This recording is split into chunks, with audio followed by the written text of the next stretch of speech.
start with the quarterback position and my guy, who's a star. Yep. Sam Darnold, who's been very good the last 2 weeks, despite bad matchup, at least on paper. Now he's got Atlanta. They've given up the 8th most fantasy points per game to quarterback. 6 quarterbacks have beaten them for 17.7 points or more, including 4 since week 7. So Sam is in my lineup, and so is Tua Tagovailoa. I said it yesterday, give him all the credit in the world. Even though the Dolphins lost, despite the cold weather, he had 25 points in Green Bay. Pretty good. Now he's got the Jets. Their defense has allowed 24 plus fantasy points to 4 different quarterbacks since week 6. So this is a good spot for Tua and the Dolphins. Start Tua and most of the Dolphins' assets. Cousins, Lindsay, is on the top of the sit-em quarterbacks. And again, I said this yesterday, I would think, oh man, way back in August, I would think, oh, this is the revenge game. It's a great matchup for Kirk Cousins. You got to start him. He had 2.1 points last week, and he's had his points decline in 4 straight games.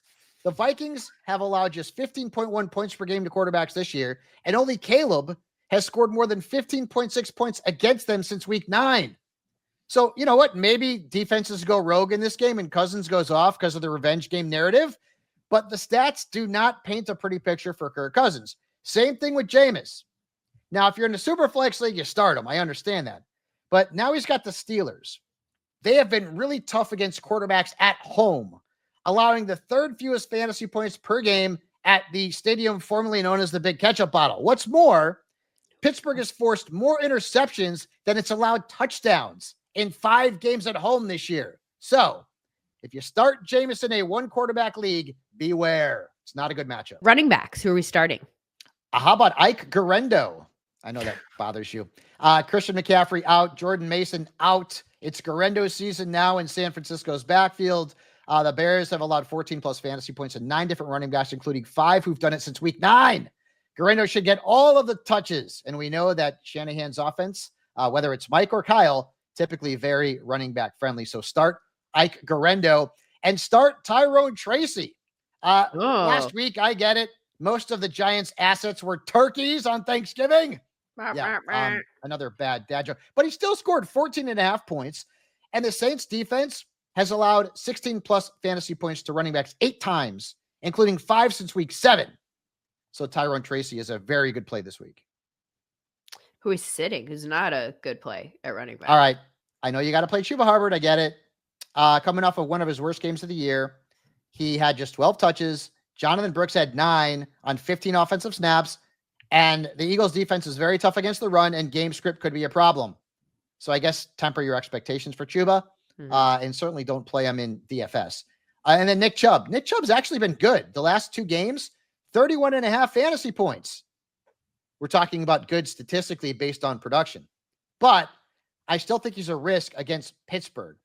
Much like they've been tough on quarterbacks at home, they've been tough on running backs at home, allowing the 6th fewest fantasy points per game to running backs on runs, because Nick Chubb typically is not going to give you much as a pass catcher. He's also losing some burn to Jerome Ford. Yeah. So Nick Chubb is a risk-reward flex at best this week. All right, wide receivers. Where are we going? Jackson, Smith, and Jigba. I'm going back to the well. Yeah, he was okay last week, but he wasn't great. But he has scored 19 plus points in 3 of his last 4, including 19.7 against this week's opponent, the Cardinals. They do not do well against the slot. And we know, as Lindsay likes to say, Jackson, Smith, and Jigba is slotty. So that means he runs inside routes a lot. You got to love the matchup with 6 teams on a bye. Arizona giving up the 6th most points per game to the slot. Jackson, Smith, and Jigba is a very good play. And how about Jacoby Myers? You want to talk about an unsung hero? This guy is a target hog. 11 targets or more in 3 of his last 4 games. 13 plus fantasy points in all but one of his last 6, including 3 where he had more than 17. The Buccaneers have allowed the 6th most points to the perimeter. So Jacoby Myers, he's not just a flex, Linz. He's like a solid wide receiver 2 this week. Who are we thinking of putting on the bench? Debo, I had him on the list last week, did not have a good game. And I mean, 13.2 combined points in his last 3 games. He's also failed to score more than 12.6 in 5 straight. The Bears have allowed the 9th fewest points per game to the perimeter, and wide receivers have only scored 7 touchdowns against them. So Debo is a fade. even though he might play a little bit more in terms of mixing things up with McCaffrey out, maybe get a few carries here and there. He's a really risky flex. And I say the same thing about DeAndre Hopkins. Now, he has scored 13 or more points in 2 straight games. So you probably got to play him. I understand that. But the Lightning Bolts have allowed just 86.5 receiving yards per game to the perimeter this season. And the stat that Lindsay Rhodes will love, Hopkins has a first read rate of only 19.4% during his time in Kansas City. Are you ready to fire the dismissal? Well, you should be, because tight end is very thin. Dallas Goedert's hurt. We know that. 6 teams on a bye. Now, he didn't score a point last week. I get it. I'm going to chalk that one up to kind of an outlier. And now he's got the Chiefs. They have allowed 78.5 receiving yards per game to tight ends. That's most in the National Football League, and the 3rd most points per game to tight ends.